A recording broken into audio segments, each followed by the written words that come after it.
આકાશવાણી સમાચાર નિકિતા શાહ વાંચે છે. સૌપ્રથમ મુખ્ય સમાચાર. રાષ્ટ્રપતિ દ્રૌપદી મુર્મુએ જણાવ્યું છે કે સરકાર અનુસૂચિત જનજાતિ સહિત સમાજના તમામ વર્ગોના ઉત્થાન માટે કામ કરી રહી છે. કેન્દ્રીય ગૃહમંત્રી અમિત શાહ આજે નવી દિલ્હીમાં સીબીઆઈ દ્વારા વિકસાવવામાં આવેલું ભારત પોલ પોર્ટલનું અનાવરણ કરશે.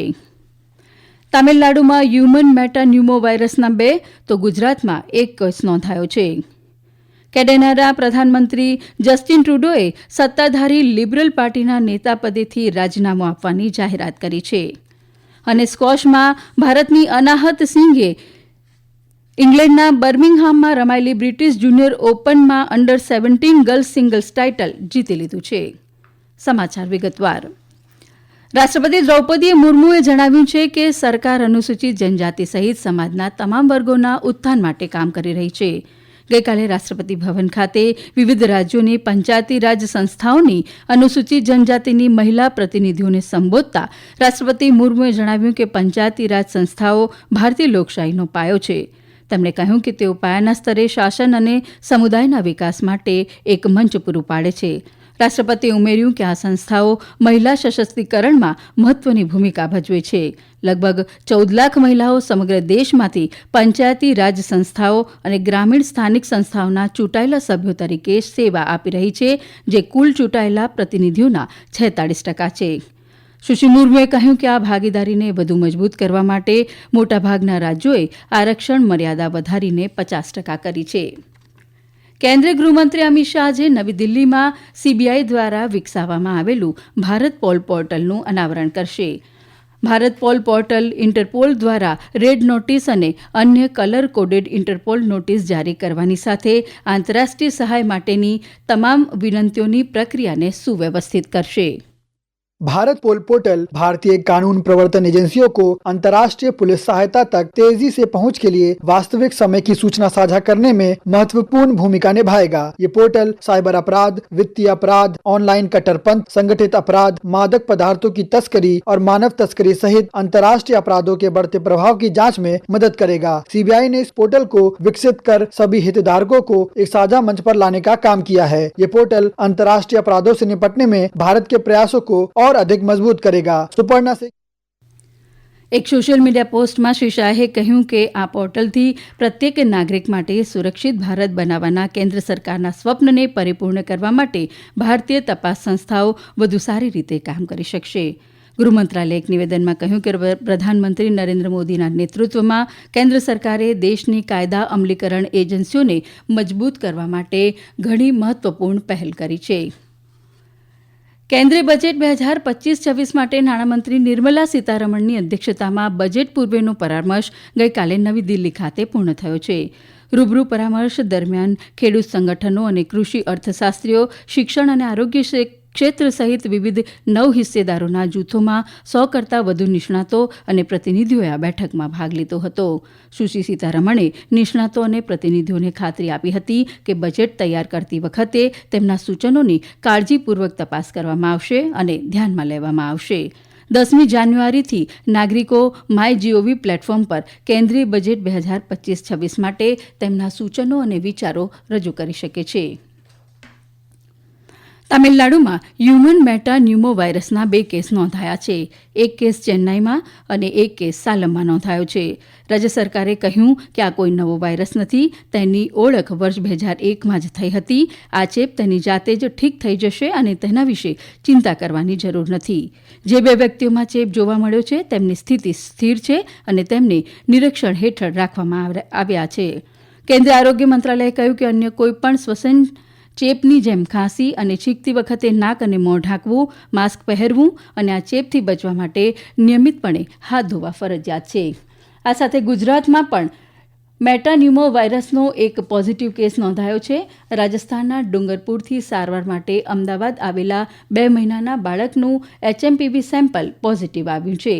હાલ આ બાળક સારવાર હેઠળ છે. તેની સ્થિતિ સંપૂર્ણપણે સ્થિર હોવાનું રાજ્યના આરોગ્ય મંત્રી ઋષિકેશ પટેલે જણાવ્યું છે.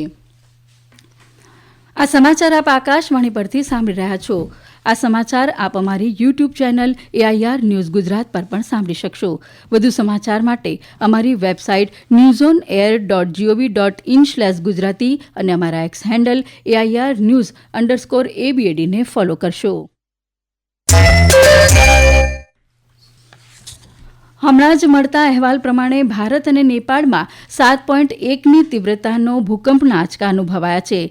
નેપાળના લોબુચેથી 93 કિલોમીટર દૂર ભૂકંપનું કેન્દ્રબિંદુ હતું. ભારતના દિલ્હી, યુપી, બિહાર અને પશ્ચિમ બંગાળમાં આજે વહેલી સવારે લોકોએ ભૂકંપના આંચકા અનુભવ્યા હતા.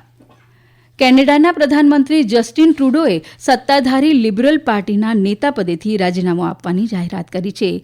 તેમણે કહ્યું કે નવા નેતાની પસંદગી ન થાય ત્યાં સુધી તેઓ પ્રધાનમંત્રી તરીકે રહેશે. 11 વર્ષથી લિબરલ પાર્ટીના નેતા અને 9 વર્ષ સુધી પ્રધાનમંત્રી પદ પર રહેલા ટ્રુડો પોતાના પક્ષના સભ્યોના બળવાનો સામનો કરી રહ્યા છે અને તેમની નીતિઓને કારણે તેઓ અપ્રિય પણ બન્યા હતા. ગઈકાલે સાંજે ઓટાવામાં એક ન્યૂઝ કોન્ફરન્સમાં આ જાહેરાત કરતા શ્રી ટ્રુડોએ કહ્યું કે શ્રેષ્ઠ પ્રયાસો છતાં મહિનાઓ સુધી સંસદમાં સંતોષકારક કામ ન થતાં તેમણે આ નિર્ણય લીધો છે. 31મી રાષ્ટ્રીય બાળ વિજ્ઞાન કોંગ્રેસનું ગઈકાલે મધ્યપ્રદેશના ભોપાલમાં સમાપન થયું છે. 4 દિવસીય આ કાર્યક્રમમાં હજારો વિદ્યાર્થીઓએ સ્વાસ્થ્ય અને સુખાકારી માટે ઇકોસિસ્ટમને સમજવું વિષયવસ્તુ પર વિજ્ઞાન અને ઇનોવેશન પર ધ્યાન કેન્દ્રિત કરીને તેમની પ્રતિભાઓ દર્શાવી હતી. આ કાર્યક્રમ બાળ વૈજ્ઞાનિકોને તેમની કલ્પના અને નવીનતાને નવી દિશા મળે તે માટેનું એક મહત્વપૂર્ણ મંચ છે. સ્ક્વોશમાં ભારતની અનાહત સિંઘે ઇંગ્લેન્ડના બર્મિંગહામ ખાતે રમાયેલી બ્રિટિશ જુનિયર ઓપનમાં અંડર-17 ગર્લ્સ સિંગલ્સ ટાઇટલ જીતી લીધું છે. 16 વર્ષની ટોચની ક્રમાંકિત અનાહત સિંઘે ગઈકાલે સાંજે શિખર મુકાબલામાં ઇજિપ્તની મલાઇકા અલકરાસ્કીને 3-2થી હરાવી હતી. અનાહતે 3-0ના સ્કોર સાથે આ જીત મેળવી હતી. 183 દેશોના 33 લાખથી વધુ વપરાશકર્તાઓએ મહાકુંભની સત્તાવાર વેબસાઇટ kumbh.gov.in ની મુલાકાત લીધી છે. આ વેબસાઇટ વિશ્વભરના લાખો વપરાશકર્તાઓ માટે વિશ્વાસપત્ર માહિતી માટેના પ્રાથમિક સ્ત્રોત તરીકે ઉભરી આવી છે. આને કારણે વિશ્વભરમાં આ વેબસાઇટને પ્રચંડ પ્રતિસાદ મળી રહ્યો છે. વેબસાઇટના ડેટા અનુસાર 4 જાન્યુઆરી સુધીમાં 33 લાખથી વધુ વપરાશકર્તાઓએ સત્તાવાર મહાકુંભ પોર્ટલની મુલાકાત લીધી હતી. અને હવે આજના અખબારોના મુખ્ય સમાચાર રજૂ કરે છે અનિલ પટેલ. આજે મોટાભાગના અખબારોએ ચીનના વાયરસ HMPVના ભારતમાં પ્રવેશ અંગેના સમાચારોને હેડલાઇન બનાવી છે. ગુજરાત સમાચારનું શીર્ષક છે ચીનનો વાયરસ ભારતમાં પ્રવેશ્યો 3 કેસથી ગભરાટ, તો સંદેશનું શીર્ષક છે ચીની વાયરસ HMPVના ભારતમાં દસ્તક 5 કેસ. દિવ્ય ભાસ્કર વિશેષ અહેવાલમાં હેડલાઇનમાં લખે છે કે સુરતમાં ગત 8 મહિનામાં HMPVના 15 કેસ નોંધાયા હતા. તમામ દર્દી સાજા થયા. નવગુજરાત સમયની હેડલાઇન છે ભારત વિરોધી ટ્રુડોએ કેનેડાના PMનું પદ છોડ્યું. આ સમાચાર બાકીના તમામ અન્ય અખબારોમાં પ્રથમ પાને છે. છત્તીસગઢમાં નક્સલી હુમલામાં સુરક્ષા દળોના 8 જવાનો શહીદ. આ સમાચાર ટાઇમ્સ ઓફ ઇન્ડિયા અને ઇન્ડિયન એક્સપ્રેસે હેડલાઇનમાં પ્રકાશિત કર્યા છે. જ્યારે સેન્સેક્સમાં 1258 પોઈન્ટનો કડાકો, રોકાણકારોની 11 લાખ કરોડ રૂપિયાની મૂડીનું ધોવાણ, પૂર્વ વડાપ્રધાન શેખ હસીના માટે બાંગ્લાદેશનું બીજું ધરપકડ વોરંટ જેવા સમાચારો પ્રથમ પાને જોવા મળે છે. હવામાન વિભાગે આજે ઉત્તર પ્રદેશ અને રાજસ્થાનમાં છૂટાછવાયા વિસ્તારોમાં શીતલહેરની આગાહી વ્યક્ત કરી છે. હવામાન વિભાગના જણાવ્યા પ્રમાણે પંજાબ, હરિયાણા, ચંદીગઢ, હિમાચલ પ્રદેશ અને યુપીના કેટલાક વિસ્તારોમાં આવતીકાલ સુધી રાત્રે અને વહેલી સવારે અત્યંત ગાઢ ધુમ્મસ રહેવાની સંભાવના છે. હવામાન વિભાગ આજે સિક્કિમ, અરુણાચલ પ્રદેશ, આસામ અને મેઘાલયમાં છૂટાછવાયા વિસ્તારોમાં ગાજવીજ સાથે પવન ફૂંકાવાની શક્યતા પણ વ્યક્ત કરી છે.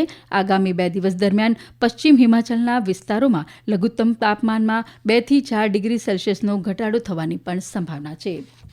અંતમાં મુખ્ય સમાચાર ફરી એકવાર. રાષ્ટ્રપતિ દ્રૌપદી મુર્મુએ જણાવ્યું કે સરકાર અનુસૂચિત જનજાતિ સહિત સમાજના તમામ વર્ગોના ઉત્થાન માટે કામ કરી રહી છે. કેન્દ્રીય ગૃહમંત્રી અમિત શાહ આજે નવી દિલ્હીમાં CBI દ્વારા વિકસાવવામાં આવેલું ભારત પોલ પોર્ટલનું અનાવરણ કરશે.